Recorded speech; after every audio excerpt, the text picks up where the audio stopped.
प्यारे साथियों, आज हम आपको प्रश्न बैंक 2021-22 विषय गणित कक्षा 11वीं के अध्याय 1 समुच्चय का अध्ययन कराएंगे।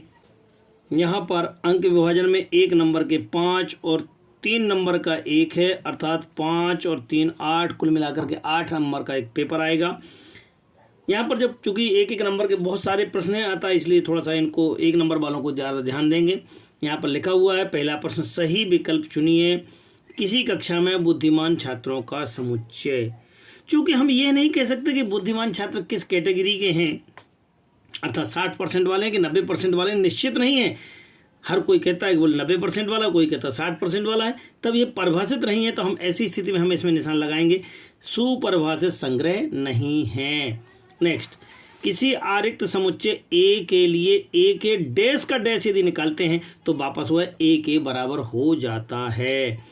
यदि ए बराबर 1 2 3 4 और बी बराबर 3 4 5 6 इंटरसेक्शन निकालना, उभयनिष्ठ निकालना है। इसको उभयनिष्ठ बोलते हैं, जो नीचे उल्टा यू बना हुआ होता है। तो उभयनिष्ठ में क्या हो जाएगा, 3 4 और 3 4, अर्थात आपका डी नंबर का आपका आंसर सही होगा।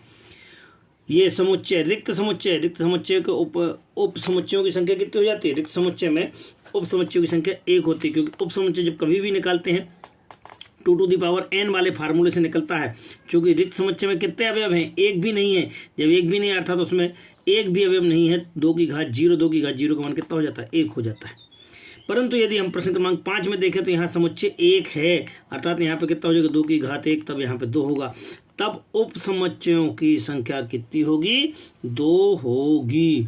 बी सबसेट ऑफ ए है, बी छोटा है, बी आपका अंदर है और ए बड़ा है। यदि ये बी है और ये पूरा बड़ा ए है, तब ऐसी स्थिति में दोनों का इंटरसेक्शन, अर्थात दोनों में उभयनिष्ठ वाला पार्ट अगर आप देख पा रहे हैं तो ये वाला है, ये वाला है, अर्थात बी वाला है, तब इसका इंटरसेक्शन कितना हो जाएगा? बी हो जाएगा। और इसी प्रकार से यदि मैं बी और उसके ऊपर ए की बात करूँ, ये बी है और ये ए है, लेकिन उन दोनों का यूनियन, अर्थात दोनों में उभयनिष्ठ, दोनों का पार्ट ए और बी का यूनियन, अर्थात ए और बी दोनों के अवयव होना चाहिए, तो ये क्या कहलाएगा? ए के बराबर होगा। तो हम यहाँ कह पाएंगे कि ये ए के बराबर होगा। रिक्त समुच्चयों की पूर्ति कीजिएगा। एक्स और वाई दिए हुए, उन दोनों का इंटरसेक्शन निकालना है, अर्थात उभयनिष्ठ निकालना है। तो इन दोनों में कौन सा उभयनिष्ठ दिख रहा है? आपके पास 3 दिख रहा है, और भी दिख रहा है, एक और दिख रहा है। कौन सा? 1 दिख रहा है। तो यहाँ पे आंसर आ जाएगा 1 और 3, आपका ये उपसमुच्चय बन जाएगा। यदि हम बात करते हैं एक समुच्चय जिसमें से एक भी अवयव नहीं के होते हैं, जब एक भी अवयव नहीं होते इसको क्या बोलते हैं? रिक्त समुच्चय बोलते हैं। क्या बोलते हैं? रिक्त समुच्चय कहते हैं। ए यूनियन ए डैश, भाई ये ए था आपके पास और ए डैश का यूनियन देखते हैं ना थोड़ा सा, ये आपके पास कितना था? ये ए है आपके पास, और ये पूरा बड़ा ये क्या है? यू है। तो ये ए और ए डैश कैसे कहते हैं? ए को छोड़ करके दोनों का यूनियन निकालेंगे तो क्या बन जाएगा? बड़ा वाला बनेगा, अर्थात यू बनेगा। तो ये हो जाएगा यू के, फाई का डैश मतलब यू, और यू और ए का इंटरसेक्शन कितना बन जाता है? ए हो जाएगा। ए और ए डैश का इंटरसेक्शन, ए और ए डैश का इंटरसेक्शन कुछ भी नहीं होगा, तो यहाँ पे फाई आ जाएगा। यू डैश अर्थात फाई और ए का इंटरसेक्शन कितना बन जाता है? फाई बन जाएगा। यदि ए बराबर ए और बी है तथा बी बराबर ए बी सी है, तो क्या स्पष्ट है कि ए सबसेट है? हाँ, सही है, क्योंकि ए छोटा, ए के पूरे अवयव यदि बी में मिलते हैं तो A is the subset of a B कहलाता है। इसे क्या रिक्त समुच्चय कहते हैं? नहीं कहते हैं। रिक्त समुच्चय के लिए या तो इस प्रकार से बना हो या फिर अकेला फाई हो, लेकिन अगर उसके अंदर फाई लिख दिया तो ये रिक्त समुच्चय नहीं हो जाता है। परिमित समुच्चयों में अवयवों की निश्चित होती संख्या, अपरिमित में निश्चित गलत है, इसमें तो अपरिमित में तो क्या होती है? अनिश्चित होती है।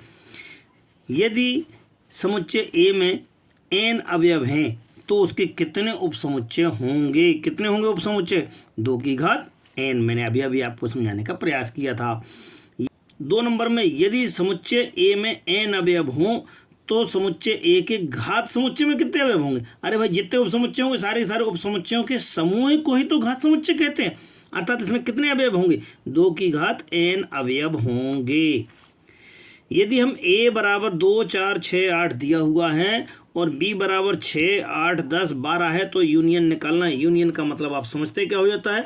ए यूनियन बी बराबर वो सारे अवयव लिखना है, लेकिन रिपीट करके नहीं लिखना है। सो कौन कौन से हो जाएंगे? 2, 4, 6, 8, 10, 12 और इस प्रकार से आपका समुच्चय तैयार हो गया है। अर्थात ये वाले भी अवयव पूरे होना चाहिए और ये भी पूरे अवयव होना चाहिए, लेकिन कोई भी अवयव रिपीट नहीं होना चाहिए। ये उसका यूनियन कहलाता है। यदि u बराबर 1, 2, 3, 4, 5, 6, 7, 8, 9 तक है और a बराबर 1, 3, 5, 7 है तो a का पूरक अर्थात डैश निकालना है। तो डैश कितना हो जाता है? तो a डैश बराबर अर्थात a को छोड़ करके सारे अवयव लिखना है। तो यहाँ पे कितना आ जाएगा? 2, 4, 6, 8 और इस प्रकार से आपके पास ये अवयव तैयार हो गया। a डैश बराबर समीकरण एक्स स्क्वायर प्लस का एक्स माइनस के 2 का समुच्चय का रोस्टर रूप में हल लिखिए। तो दिए गए समीकरण का रोस्टर रूप लिखने के लिए पहले हम इसके गुणनखंड करेंगे। तो 2 एकम 2 के ऐसे गुणनखंड किए कि जोड़ घटा करके आपके पास धन का 1 आना चाहिए। तो 2 में से 1 गया अर्थात 1। अब 2 के जोड़े बनाएंगे, जैसा कि हम पहले आपको कई बार बता चुके छोटी क्लासेस में। फिर इनके हम गुणनखंड ज्ञात करेंगे। कुछ कॉमन निकला, एक्स कॉमन है, एक्स धन का 2 बचेगा। यहाँ दोनों माइनस का निशान है, माइनस कॉमन ले लिया है। एक्स धन का 2 बचेगा। फिर आप एक्स धन का 2 को कॉमन निकालेंगे। आपके पास कितना बच रहा है? ये और ये अगर निकल गया तो एक्स माइनस का 1 बचेगा। एक बार इसको 0 लिया है, एक बार इसको 0 लिया है। एक्स बराबर 1 और एक्स बराबर माइनस का 2। इस प्रकार हमारे पास जो आंसर होते हैं उनको यदि हम समुच्चय फॉर्म में लिख देते हैं वह उसका रोस्टर रूप कहलाता है। अतः इस समीकरण का रोस्टर रूप आपके पास कितना हो जाएगा? 1 और माइनस का 2 होगा। प्रश्न क्रमांक 5 में यदि a बराबर 1, 2, 3, 4, 5, 6 और b बराबर 2, 4, 6, 8 है तो a माइनस बी और b माइनस ए का मान ज्ञात कीजिए। सबसे पहले अगर हम निकालते a माइनस का b तो क्या होता है? अर्थात a के वे अवयव जो b में नहीं हैं। a के वे अवयव 1 नहीं है, 2 है नहीं लिखना है, 3, 4 है, 5 नहीं है। अर्थात वे अवयव a के वे अवयव जो b में नहीं है, b वालों को माइनस करते हुए a के सारे अवयव लिखना है।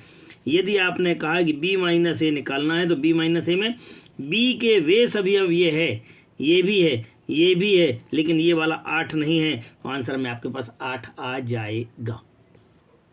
प्रश्न क्रमांक 6 घात समुच्चय को परिभाषित कीजिए एवं a बराबर 1, 2 के घात समुच्चय को ज्ञात कीजिएगा।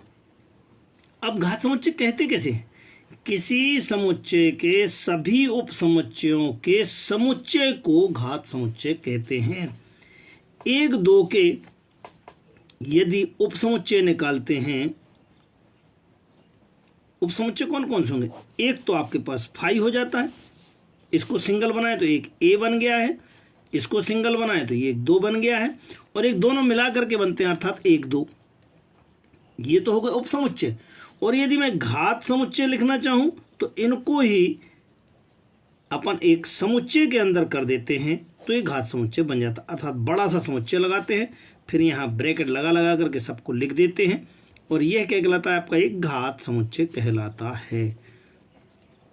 इस प्रकार से a का घात समुच्चय आपके पास ये वाला समुच्चय जो कहलाएगा वो है इसका क्या कहलाएगा? घात समुच्चय कहलाएगा।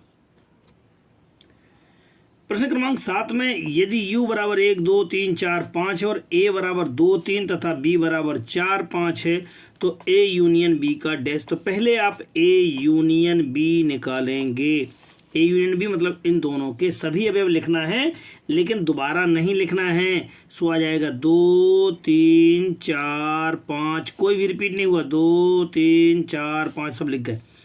अब अगर इसी का डैश निकालना है, डैश मतलब होता है u के वे सभी अवयव जो इसमें ना हो अर्थात 1। पुनः a माइनस बी निकालना है तो a के वे सभी अवयव जो b में नहीं है, a के वे सभी अवयव जो b में नहीं है, 2 भी नहीं है, 3 भी नहीं, अर्थात यहाँ पर 2, 3 आपका आंसर आ जाएगा। प्रश्न क्रमांक 8 में लिखा 1, 2, 3 के सभी उप समुच्चय लिखना है। तो उप समुच्चय किसे कहते हैं? सबसे पहले तो एक होता है फाई होता है जिसमें एक भी अवयव नहीं होता। अब एक एक करके लिखें तो एक आपके पास 1 हो गया है, एक आपके पास 2 हो जाएगा, एक 3 हो जाएगा। अब एक एक करके सारे हो गए हैं। अब आप 2, 2 करके लिखेंगे, 2, 2 में 1, 2 हो जाएगा, ये वाले दोनों हो गए। अब 2, 3 होगा, क्योंकि ये दोनों हो गए। अब आपका 1 3 और होगा, 1 3 होगा। अब आपके सारे के सारे लिखे जाएंगे तो 1 2 3 होगा। और इस प्रकार से जितने 1 2 3 4 5 6 7 8 मैंने आपको पहले भी आपको बता दिया है। उप समुच्चयों की संख्या कितनी होती है, 2 की घात n, अर्थात यहाँ पे 2 की घात कितनी थी, 1 2 3 अवयव थे, अर्थात यहाँ पे कितने हो जाएंगे, 2 गुणे 2 गुणे 2, कुल मिलाकर के 8 अवयव तैयार होंगे। कितने उप समुच्चय होंगे, 8 उप समुच्चय होंगे। प्रश्न क्रमांक 9 में यदि ध्यान देते हैं तो ए यूनियन बी के डैश का आरेख खींचना है। ए यूनियन बी की ए के अवयव और बी के अवयव सभी के सभी बनाए जाते हैं, अर्थात ये ए यूनियन बी जितना भी व्हाइट दिख रहा है का डैश निकालना। डैश मतलब इसको छोड़ करके बाकी जितने अवयव हैं वह सारे के सारे आपके डैश कहलाते हैं। क्वेश्चन नंबर 10 में यदि बात करते हैं तो ए डैश इंटरसेक्शन बी डैश का मान ज्ञात करना। अरे भाई डी मार्गन नियम से ध्यान दें तो इसका इंटरसेक्शन जो है ना यूनियन में कन्वर्ट हो जाता है जब डैश को पूरा बाहर निकाल लेते हैं, अर्थात ये दोनों क्वेश्चन सेम है। जब दोनों क्वेश्चन सेम है तो इसका भी आपको वेन आरेख यही बनाना है। जैसा आपने इसका बनाया है ए यूनियन बी के डैश का, वैसा ही आपको ए डैश इंटरसेक्शन बी डैश का वेन आरेख बनाना है। तो इसका भी आंसर वेन आरेख का भी यही वाला आरेख हो। प्रश्न क्रमांक 11 में लिखा हुआ है ए इंटरसेक्शन बी का डैश निकालना। तो ए इंटरसेक्शन बी किसे कहते हैं, जो ए और बी दोनों में विनिष्ठ, अर्थात ये वाला हिस्सा जो दोनों में दिख रहा है ना, ये वाला हिस्सा बीच वाला, ये दोनों में विनिष्ठ है। इसको छोड़ करके डैश लगा है, इसको छोड़ करके बाकी सभी एलिमेंट आपके क्या कहलाएंगे, वो इसका आरेख कहलाएंगे। तो इसको छोड़ देना, बाकी सभी में आपको डार्क कर देना हल्का सा, ये आपका इसका वेन आरेख कहलाएगा। क्वेश्चन नंबर 12 में बात करते हैं कि अगर डैश यूनियन डैश का वेन आरेख खींचना है तो अगर डैश को बाहर ले जाते हैं तो ये यूनियन जो है ना किस में कन्वर्ट हो जाता है, इंटरसेक्शन में कन्वर्ट हो जाता है। किस नियम से, डी मॉर्गन नियम से। अरे भाई यही तो क्वेश्चन यहाँ लिखा था, अर्थात क्वेश्चन नंबर 12 के लिए भी वेन आरेख आपका यही होगा। प्रश्न क्रमांक 13 में यदि बात करते हैं तो यदि x और y दो ऐसे समुच्चय हैं कि उनका यूनियन में 50 अवयव, x में 28, y में 32, तो उनका इंटरसेक्शन में कितने अवयव होंगे। भाई अवयव का मतलब होता है number of element. Number of element n union बराबर कितना हो जाएगा 50 के, nx बराबर 28, ny बराबर 32, x इंटरसेक्शन y का मान ज्ञात करना। चूंकि हम एक फार्मूला जानते हैं n x यूनियन y बराबर nx प्लस का ny माइनस का x इंटरसेक्शन y के। इसमें आप मान रखना शुरू करें। यूनियन दिया हुआ था, कितना था 50, nx बराबर कितना है 28, y का मान कितना है 32 माइनस का n और x इंटरसेक्शन y के। अब आप इसको इधर ले जाएंगे, बाकी को उधर ले जाएंगे। सो n x इंटरसेक्शन y बराबर 28 धन का 32 माइनस का 50। थोड़ा सॉल्व कर लेते हैं, इन दोनों को जोड़ा, 8 और 2 10, 3 2 5 और 1 6 माइनस का 50। थोड़ा सा और हल कर लिया, कितना आ जाएगा 10। अतः हम कह पाएंगे कि x इंटरसेक्शन y बराबर कितना होगा 10 होगा। प्रश्न क्रमांक 14 में यदि x और y दो ऐसे समुच्चय हैं कि nx बराबर 17, ny बराबर 23 और यूनियन कितना है 38 है, तो इंटरसेक्शन का मान ज्ञात कीजिएगा। हमने पिछली बार अभी फार्मूला याद किया था, इंटरसेक्शन बराबर nx प्लस का ny माइनस का यूनियन होता है। अब आप इसमें मान रखना शुरू करें और कुछ भी नहीं करना है। सो nx का मान कितना है 17, ny का मान कितना है 23 माइनस का 38, इन दोनों को जोड़ देंगे, 7 3 10, 2 और 1 3 और 1 4 माइनस का 38, कितना आ जाएगा 2। अर्थात हम कह पाएंगे nx इंटरसेक्शन y बराबर कितना होगा 2 होगा। प्रश्न क्रमांक 15 में u बराबर आपके पास दिया 1 2 3 4 5 6 7 8 9 के और a बराबर 2 4 6 8 तथा b बराबर 2 3 5 7 है। तो सत्यापित करना है उसके यूनियन का डैश उनके दोनों के डैश के इंटरसेक्शन के बराबर होता है।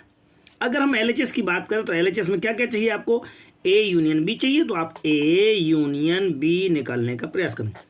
ए यूनियन बी मतलब आप समझते हैं क्या होता है, सारे अवयव लिखना है लेकिन दोबारा नहीं लिखना है। तो आप लिखना शुरू करें तो बन जाएगा आपके पास 2 3 4 5 6 7 8। तो 2 3 4 5 6 7 8। अब इनका डैश निकालना है तो ए यूनियन बी का डैश, डैश मतलब यू वाले से चेक करना है, यू के वे सारे एलिमेंट जो इसमें नहीं हो, अर्थात 1 नहीं है और 9 नहीं है। यहाँ पे कितना आ जाएगा, 1 और 9 आ जाएगा। पुनः यदि हम बात करते हैं RHS में, तो ए डैश चाहिए है। ए डैश किसे कहते हैं, ए के वे एलिमेंट, सॉरी यू के वे एलिमेंट जो ए में नहीं है, यू के वे एलिमेंट जो ए में नहीं है। कौन कौन से नहीं है, तो आपके पास आ जाएगा 1 3 5 7 9। अब अगर हमें इसी प्रकार से क्या निकालना, बी डैश, तो हमने बी डैश निकाला। बी डैश में कितना हो जाएगा, जो बी में नहीं है यू के सारे एलिमेंट, तो कितने आ जाएंगे, 1 4, क्योंकि 2 3 है, 1 4 5 भी है, 6 7 भी है, 8 9। अब जब इतना सारा निकाल लिया है, इन दोनों का इंटरसेक्शन भी निकालना था, तो ए का डैश इंटरसेक्शन बी का डैश, इन दोनों में विनिष्ट क्या दिख रहा है आपको, एक तो ए दिख रहा है और एक आपको 9 दिख रहा है। तो आप आंसर शीट में क्या लिखेंगे, 1 और 9, और ये क्या कहलाएगा आपका समीकरण नंबर 2। समीकरण 1 और 2 से देख सकते हैं दोनों के मान बराबर हैं, 1 9 है, अतः हम कह पाएंगे कि ए यूनियन बी का डैश बराबर ए डैश इंटरसेक्शन बी डैश होगा, इति सिद्धम। प्रश्न क्रमांक 16, भाई जो पिछला सवाल था वही सवाल है, लेकिन ये सिद्ध करने में चेंज हो गया। ए इंटरसेक्शन बी का डैश बराबर ए डैश यूनियन बी डैश सिद्ध करना है। अब हम क्या करेंगे इसको, तो हम पहले इंटरसेक्शन निकालेंगे, तो ए इंटरसेक्शन बी बराबर, इन दोनों में उभयनिष्ठ क्या है, एक तो 2 दिख रहा है, 4 नहीं है, 6 भी नहीं है, 8 भी नहीं, तो इंटरसेक्शन में कितना आ जाएगा, केवल 2 आ जाएगा। अब अगर इसका डैश निकालना है, तो ए इंटरसेक्शन बी का डैश बराबर 2 को छोड़कर सारे लिखना है। सो 1 3 4 5 6 7 8 9 ये सारे के सारे लिखना है, और ये नंबर 1। पुनः अब क्या निकालना है, ए का डैश, ए को छोड़ करके बाकी सारे एलिमेंट, तो ए का डैश बराबर बन जाएगा 1 3 5 7 9 के। इसी प्रकार से बी का डैश, बी के एलिमेंट छोड़ करके, तो कौन कौन से हैं यहाँ पे बी के एलिमेंट में, बी के एलिमेंट में आपका छूट जाएगा, तो 1 2 है, 3 है, 4 आएगा, 4 5 है, 6 आ जाएगा, 7 है, नहीं आएगा, 8 और 9। अब इन दोनों का क्या निकालना है, यूनियन निकालना है। यूनियन मतलब क्या समझते हैं आप, सारे एलिमेंट लिखना है इन दोनों के, किसके किसके, ए डैश और ये बी डैश के। तो सारे लिखना शुरू करो, कौन कौन से आएंगे, 1 3 4 5 6 7 8 9। तो 1 3 4 5 6 7 8 9, और ये समीकरण नंबर 2। अब समीकरण 1 और 2 को ध्यान से देखें कि पूरे एलिमेंट सेम हैं, 1 3 5 7 9। अब देखें 1 3 5 7, 1 3 4 5 6 7 8 9 पूरे के पूरे हैं, अर्थात हम समीकरण 1 और 2 से कह पाएंगे, समीकरण 1 और 2 से क्या कहेंगे कि ये दोनों हिस्से बराबर हैं, अर्थात ए इंटरसेक्शन बी का डैश बराबर ए डैश यूनियन बी डैश के बराबर होता है, इति सिद्धम। अभी भी हमारा चैनल जिन बच्चों ने सब्सक्राइब नहीं किया है वह सभी छात्र हमारा जो है ना चैनल सब्सक्राइब कर लेवें। ज़्यादा से ज़्यादा कक्षा 11वीं के छात्रों को शेयर करें। आगे भी आपको अगले पार्ट के लिए आप हमारे साथ बने रहें। हम आपको अगले वीडियो में हम इसका सेकंड पार्ट आपको समझाने का प्रयास करेंगे। सहयोग के लिए धन्यवाद।